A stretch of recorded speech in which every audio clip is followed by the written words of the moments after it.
Hello, YouTubers. I'm Ada. And I'm Daryl, and welcome to the Turner's Flipside YouTube channel. So today we want to do a video where we're talking a little bit about the process. You know, most of the videos that you've seen up till now have been us in action.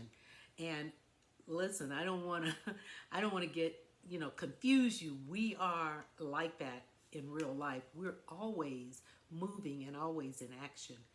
But today it's a rainy day.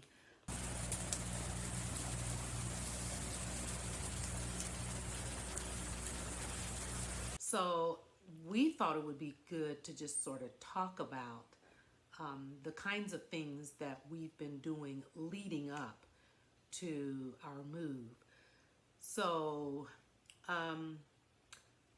the first thing I guess we want to talk about is how we making the decision. Yeah, that's good. Yeah. So like for me, I have always said that I would not retire in this country. That's always been there for me. And even as I got older, my girls would remind me, you said you're not going to retire here. So at some point I started watching videos. I would say like within the last 2 or 3 years, I've been watching videos, Daryl and I, and just kind of studying the various areas that we wanted to look at.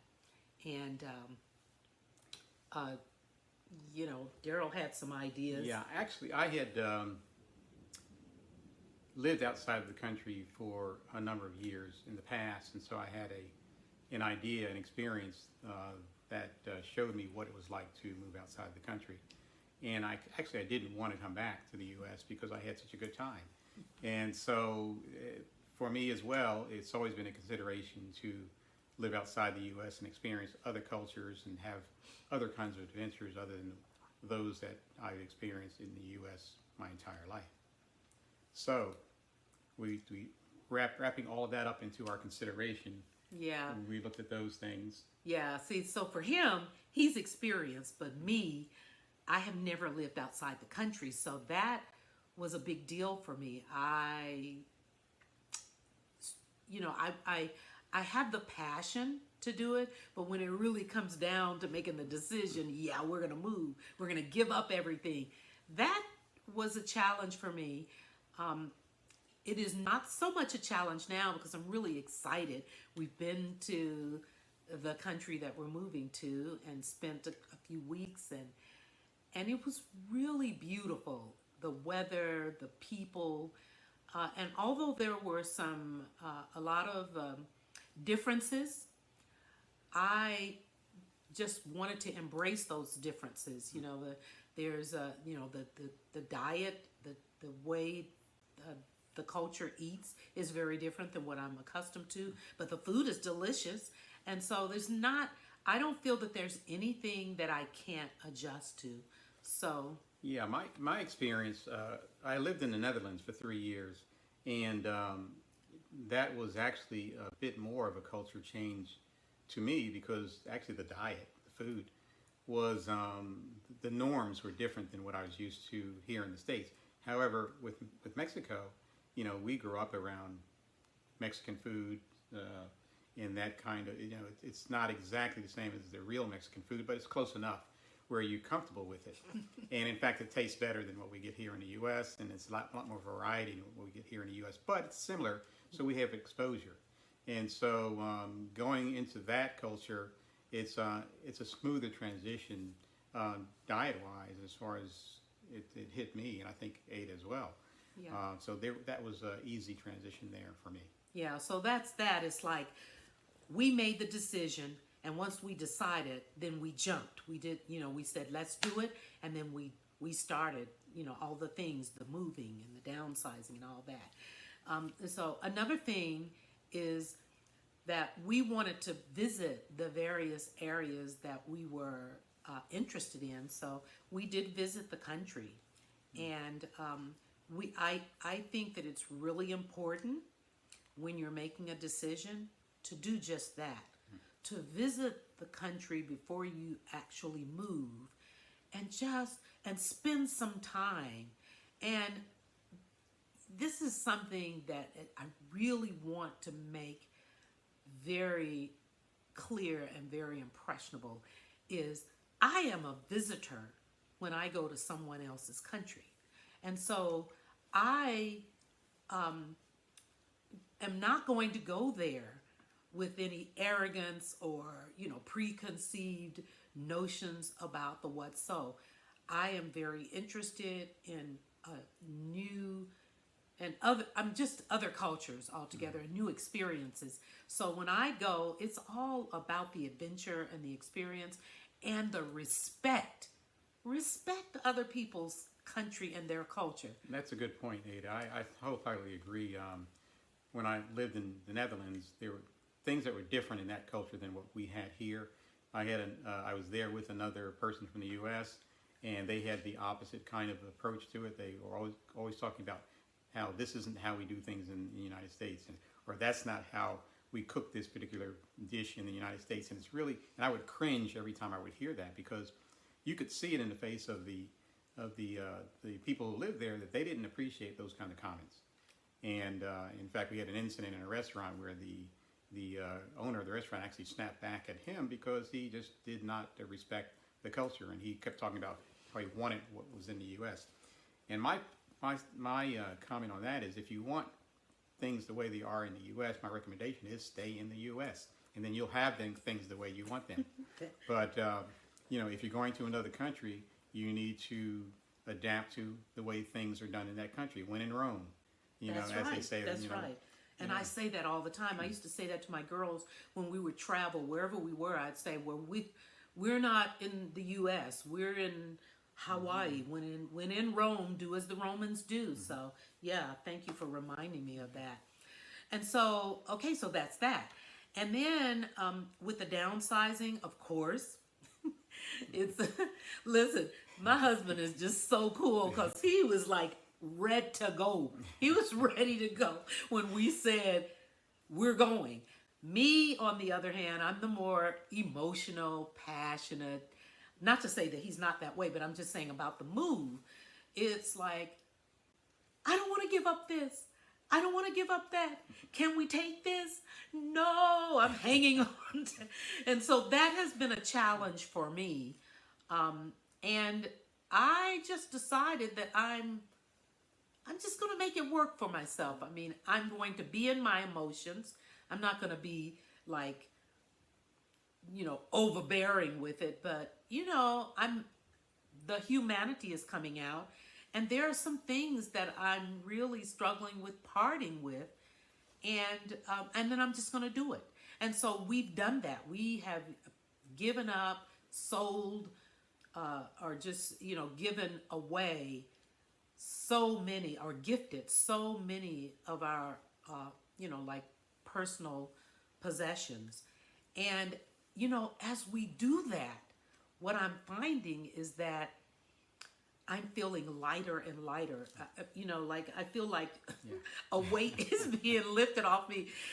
But I'm just going to be honest, I'm doing it kicking and screaming. So it's important to, when you travel, it's important to travel light, because, there's a couple of things going on here. One is, from a practical standpoint, you don't want to try to take too many things with you when you travel.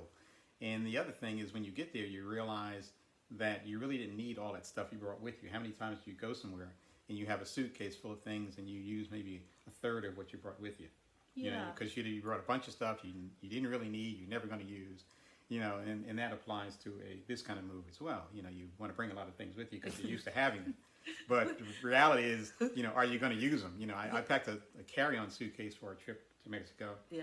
And I used maybe half the things in the suitcase. Yeah. Some of the things never got out of the suitcase. Yeah. And so it's like that as well with a move. Yeah, and it's good that you said that, because I was reminded that we were just having a conversation about, like, we're scanning our pictures and all that. Mm-hmm. And then I was like, we're doing all of this, but those pictures have been, they have been stored in the boxes for years.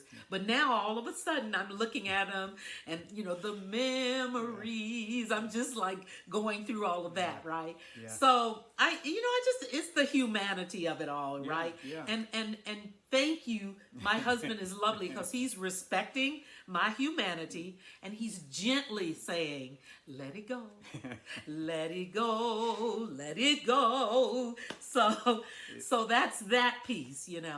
There's also a psychological component as well. But when you're going on this great adventure, when you get there, you want to be open to experiencing everything you're going to see and experience and so forth.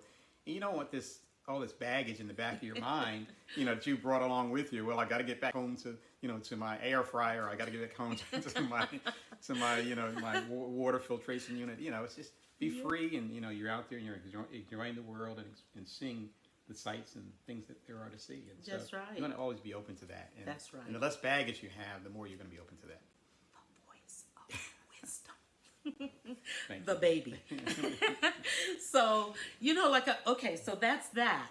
Now, another thing that I always felt was really important is just bringing things into integrity. It is, I do not want to leave the country with things not settled or taken care of. And so what I mean by that is I want to be sure that all of my bills are paid off, really. That's just a thing with me. So we worked hard, paid off all our bills. And then I have family here. We both do. And there are some of our family members that, are struggling with some health issues and things like that. So we want to be sure that all of that is managed in a way that doesn't have us being over there, being overly concerned and having to reach back and forth to handle things over here. So bringing, making sure that that's taken care of. And then, we have 9 grandchildren, and we want to be sure that the grandchildren are, we know that they're well taken care of because our children, we raise them, the girls, the daughters. The boys have no children yet, but, it's just that thing of being a grandparent and just wanting to be sure that they are okay with the move because they're used to being with us. They're used to, some of our grandchildren have stayed with us, for lengthy periods, and we love them and we are there to support them. So we wanted to make sure that they felt good with us traveling as well. Yeah, I would like to say a bit about the grandchildren. And there's lots of different factors that come to mind when you're looking at a move like this. And just to kind of touch back on my past experience, there was some concern about being away from the family. And, but our door was always open. In fact, I offered to fly people to visit with us. And in fact, in the 3 years that I was gone, we had, a couple of visitors, a handful of visitors. And most of the family didn't come to visit. So they're living their lives. Things are going to take care of themselves. That's a worry that really you shouldn't carry with you because they're very much busy with their lives just as we are with ours. And the ones that want to come visit will come visit. And and we made a couple of trips back home as well for people who couldn't visit. The biggest concern for me was the grandchildren, and considering where we would move to. And I don't know if you want to talk about where we're moving to at this point. We can. We're moving to Mexico for the first year. We're going to be doing some traveling. This is a big travel adventure for us. So we'll be looking at other areas. We'll be looking at Panama and Ghana, and Bali is close to my heart, and maybe Colombia. We're just going to explore and see if there are other areas that resonate with us more. We may step on. Look, when I went to Africa and stepped on the motherland, I cried when I as the plane was landing and I saw those indigenous trees. I cried. It was such a beautiful sight for me. So I really embrace the beauty of earth, of the world, of the cultures, and all of that. And we are moving to Mexico because I think Daryl is doing this to help me take baby steps. Let's Yeah, move I was gonna. Yeah, I want to. close to someplace close so that if we, we have a grandson that's Yeah. graduating this year, and we have, there are a lot of things going on. So in moving to Mexico, we're able to get back a little quicker. And then, as time goes on and we get more acclimated to being further away, I think that won't be an issue. Yeah, that is a consideration. When we looked at the different countries and considered our options, I said, okay, I've done, like I said, I've done this kind of move before, so I kind of have a pretty good feel for what it looks like. But let's do this in gradual steps, and so that we can begin to move ourselves further and further away from home base. And so Mexico is right next door. You can fly there quickly. In fact, you could even drive if you wanted to. And so that was a consideration, as opposed to Costa Rica, Panama, and so forth. It's further away. It's less accessible, both for us and for the family as well. And then Bali and Kenya and so forth, are much bigger step. And so we'll kind of work our way into being less attached to the United States. Right. So there's so much more that we want to share with you, but we don't want to, I'd like to keep our videos fairly short. This is a little longer than the other videos that we've done, but we want to just kind of sometimes sit down and chat with you about our mindset and what we've been going through. So that's what we want to share with you today, is just kind of the beginning steps. And in our subsequent videos, we're going to get more into detail about what we've dealt with in terms of looking for a place to stay and dealing with the Mexican consulate and like passports and visas, and we have a dog, we have a pet that we're taking with us. So we'll end this conversation right here, and we will see you in the next video. Thank you for joining us, and don't forget to subscribe if you like our videos. Okay, we will see you next time. Take care.